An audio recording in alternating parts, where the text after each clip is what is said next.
আপনারা লালন পালন করতে গিয়ে একটা মার একটা বাপের অনেক কষ্ট হইছে। বিশ্বাস করেন, অনেক সময় আমি অসুস্থ হইছি, বাপ জমিনও ছিল কৃষিকাজের মধ্যে, মা এদিকে খবর পাঠাইছে আমার বাচ্চার অবস্থা খারাপ, একটা দৌড় মারছে ইনাতগঞ্জ বাজারে, একটা দৌড় মারছে বাপে, কের জামা বড়াইলার জামা কাপড় আর ময়লা সুন্দর, একটা দৌড় মাইরা গেছে কোথায়? বাজারে ডাক্তার আনতে। মা এমন রাত আছে ঘুমাইতে দিছি না, ঠান্ডার রাত, বুঝছেন না, ঠান্ডার রাত ঘুমাইতে দিছি না রে বাপ। মার পেটের মধ্যে যখন ছিলাম এমনও লাত্তি মারছি, মা ভাতের প্লেট রাখিয়া দাঁড়াই রইছে। পাশের মহিলারা কয় খাও না কেন? বোন, আমার কলিজার মধ্যে এমন আঘাত লাগছে, আমি জানি আমার আল্লাহ জানে। আরেকটা বিষয় শুনেন, একটা সন্তান প্রসব করতে যাইয়া একটা মার বডির থেকে যতটা ব্লাড যায় একটা পুরুষের গেলে বুঝতে পারত। এবং ওই সময় এমন লাত্তি মাইরা আসি আমরা জমিনে, ডাইরেক্টিক কলজার মাঝখানটার মধ্যে লাত্তি মারি। অনেক সময় প্রসব বেদনা এত কষ্ট থাকে মৃত্যুর যন্ত্রণার মতন। একটা মা জানে, একটা বোন জানে সন্তান প্রসব করা কত কষ্ট। অনেক সময় অসুস্থ ব্যক্তি প্রসব বেদনা সহ্য করতে পারতেছে না, মেডিকেল নিছেন, মেডিকেল নেওয়ার পরে ডাক্তার বলতেছে আমরা যদি রোগী বাঁচাইতে চাই বাচ্চা বাঁচাইতে পারবো না। কথা বুঝেন না? রোগী বাঁচাইতে গেলে কি বাচ্চা বাঁচাইতে পারবো না। রোগীর গার্জিয়ানরা শুনছে এই কথাটা, গার্জিয়ানরা বলছে। আর ওই সময় এই কথাটা রোগীর খানের মধ্যে আসছে, রোগী বলতেছে আমার বাপ আমার ভাই একটা কাজ করেন, আমি আমার দুনিয়া অনেক দিন দেখছি, আমি আর দুনিয়া দেখতে চাই না, আমার বাচ্চাটার দুনিয়াটা দেখাও। সুবহানাল্লাহ পড়েন। আমি অনেক দিন থাকছি, আমার বাচ্চাটারে দেখাও।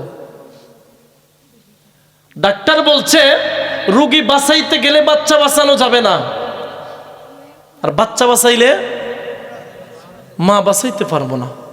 মা শুনছে এই কথাটা, শুনে হয় তোমরা আল্লাহর দোহাই, কেন যার মা নাই বুঝতেছে মা হারা কত কষ্ট। অনেকবার ধমক দিছে, রাগ দেখাইছে, মা বাপ থাকতে রাগ দেখাইছে, এখন বুঝতে পারতেছে বাপ মা কত আপন। আল্লাহর কসম, বাড়ির মধ্যে যখন যাই বাড়ির কত মানুষ দেখে মা বাপ রে না দেখলে সারা বাড়ি খালি খালি অনুভব হয়। কথা বলে এই বাপ, কথা কই না পিছনে, কথাগুলো মনে রাখেন, পায়ে হাত দিয়ে বলি, মা বাপের কথা যে এত মূল্যায়ন আল্লাহ দিছে কোরআনের মধ্যে। শুনেন, যার মা বাপ আছে বেয়াদবি কইরা থাকলে মাপ চাইও বাপের কাছে, মার কাছে।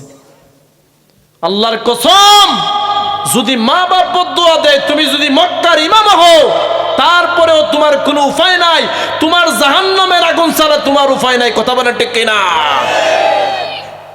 এখন মারে জিগাইলো তুমি তোমারা যাইবা না, আমরা আগে মা বাঁচাইতে চাই। মা খান্দা কয় না, আমার বাচ্চারা আমি বাঁচাইতে চাই।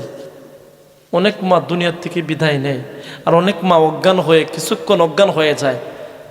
আবার আল্লাহর কি কুদরত দেখেন, মা যখন বাচ্চার খান্দা শুনে মা বুকের মধ্যে নেওয়ার পরে মা একটা হাসি মারছে, হাসি মাই রেখো, আমার বাচ্চা কত আদরের বাচ্চা।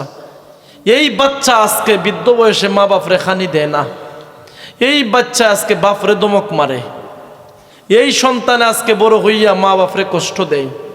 আছে না নাই? ভাই তোমার ফাউটার দূরে কই, মা বাপরে কষ্ট দিও না। মা বাপ আপনি আমার জীবনের মেহমান, সারা জীবন থাকবে না আপনার জীবনে, আপনার লাইফে। মা বাপ শেষ বয়সে হাত মারতে পারে না। একটা জিনিস, কয়টা শিক্ষা বলি আপনাদেরকে, 3 দল মানুষের দোয়া কবুল হয়। একদল মুসাফির, যারে মারলে যারে গালি দিলে আত্মীয় স্বজন নিয়ে আইতে পারতো না। এখন আমার যদি আপনারা কষ্ট দেন, আমার গোষ্ঠী নিয়ে আইতে পারবো? আমি মুসাফির হয়ে গেছি। মুসাফিররা যে দোয়া হোক বদদোয়া হোক আল্লাহর কাছে লাগে, এটা সুবহানাল্লাহ। দুই মজলুম, আপনার এলাকার মধ্যে এমন অসহায় মানুষ আছে যারে বাইরিয়া ফাও বাংলে পরেও সে প্রতিবাদ করার মতো তার কোনো শক্তি নাই। বলে কার কাছে? সাবধান এদের কাছ থেকে। 3 নাম্বার মা বাপ। এখন মা বাপ কি মনে হয়নি শক্তিশালী? সবল না দুর্বল? কেমন দুর্বল শুনেন। আপনি আপনার বাপরে মারার পরে আপনার বাপে তার ভাইয়ের কাছে বিচার দিছে, ভাতিজা হলদের কাছে বিচার দিছে। ভাতিজা এবং ভাই যখন আইসে বিচার করতো, এই অখরমায় বেয়াদব সন্তানে বলে কি জানেননি, আমার বাপের মায়া আমি বেশি বুঝি না, তোমরা বেশি বুঝো। কথা কন। আমার বাপ আমি বালি, তোমরা কি তা নাক গলাইতা? কথা কন না।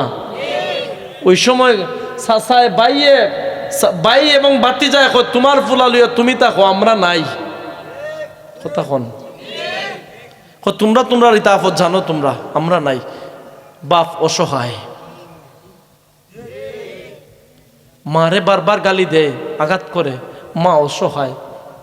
এই বয়সে কেউ খাজও দিত না, এই বয়সে কেউ তার সাথে আনন্দের আলাপও করবে না। বৃদ্ধ বয়সে কেউ কেউ যদি মাথায় আপনারে মজা লাগে না মাত। কথা কন। মাটা যাইতো কই রে ভাই, বাপটা যাইতো কই? ও বাপ যাইতো কই বল? তোর গায়ে আজকে শক্তি আইছে, শয়তানে যেমনে তোরে নাচাইতেছে তুই নাচতাছ। আল্লাহর কসম মনে রাখবেন, তোর সন্তানে তোরে জুতাই দে বাইরিয়া গড়তে বাইর করব। কথা বলেন। আরেকটা ঘটনা বলি শুনেন। বাপরে হাত পাও বান দিয়া বস্তার ভিতরে বসছে, বইরা গাতার মধ্যে ফালাইয়া মারতো আনছে। যার মা নাই হে ভিতর খুলজা খাবলাইতেছে, যার বাপ নাই বুঝতেছে। বুঝেন না? বাপরে আনছে গাতার মধ্যে ফালাই মারতো, বাপে বুঝা লাইছে এই গাতার মধ্যে ফালাই মারবো। বাপে কয় ফুত আমার এই গাতার মধ্যে, এই গোত্রের ভিতরে এই কুয়ার মধ্যে ফালাই মারিস না, মারলে অন্য জায়গাত মার। ছেলে কইতেছে কয় মরবো তো মরবো, কেন মরলে আর কি, তাই কেন মরলে কি? কয় ফুত, কয় মুকুল্লা দিছে। কয় কেন কেন মরতে না? কয় ফুতরে এই গর্তের মধ্যে, এই গাথার মধ্যে আমার বাপরে তোমার দাদারে আমি ফালাইয়া মারছি। নাউজুবিল্লাহ কমিয়া। এখন শুনেন কথাগুলো শুনেন। কয় আমার তোমার দাদারে আমি আমার বাপরে ফালাই কি করছি, এখানে মারছি এই গাতার মধ্যে। ফুলাই কয় তাইলে তো কামা তাদিনও তুদান, যেমন কর্ম তেমন ফল। দুনিয়া হচ্ছে বদলার জায়গা। তাইলে আমি মারলে আমার ফুলাই আমার এখানে আইনা ফালাইয়া মারবো। কথা কন। তুমি তোমার বাপরে মারবা, তোমার বাচ্চায় তোমার জুতাই দে মারবো। তুমি তোমার মারে তুমি মেয়ে হইয়া গাইলেই বা তোমার সন্তানে তোমার উষ্টাইব। সোজা কথা। এখন শুনেন, তুমি তোমার মাল লাগিয়েছি আল্লাহর কাছে সাহায্য চাইবা, তোমার সন্তান তোমার সাহায্য চাইব। তুমি তোমার বাপের জিয়ারত করবা, তোমার সন্তান তোমার জিয়ারত করবে। কথা কন।